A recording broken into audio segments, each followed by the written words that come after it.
পাবনায় কৃষকদের আশার আলো জাগাচ্ছে বিএসআরআই ৪৮ জাতের আখ।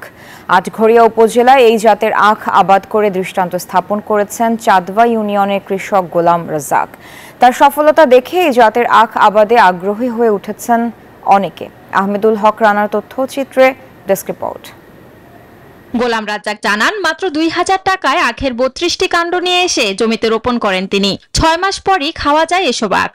প্রাথমিকভাবে ৪৫ থেকে ৫০ হাজার টাকার আখ বিক্রি করলেও পুরো মৌসুমে প্রায় ১.৫ থেকে ২ লাখ টাকার আখ বিক্রি হবে এমনটাই প্রত্যাশা তার। ৩২ খান কুশির কাইটে মনে করেন এই লাগাইছি, লাগানোর পরে ১ বছর আমি এতে ইনকাম ভালোই হয়েছে। ধরেন ৪৫,০০০ টাকা বিক্রি করছি।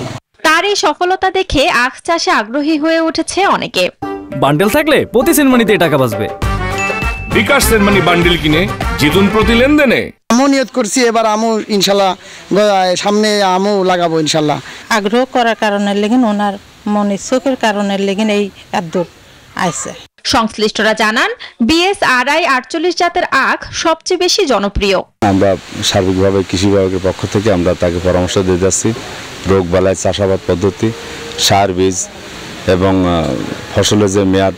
এই জাতটার বৈশিষ্ট্য এটি বেসিক্যালি হলো বিএসআরআই 48, অর্থাৎ চিবিয়ে খাওয়ার জন্য যেটা সুইং জাত বলে, তার মধ্যে সবচেয়ে উত্তম হলো এটি। এই আখের জাত মাঠ পর্যায়ে কৃষকদের মাঝে ছড়িয়ে দিতে পারলে আর্থিকভাবে লাভবান হবেন কৃষকরা।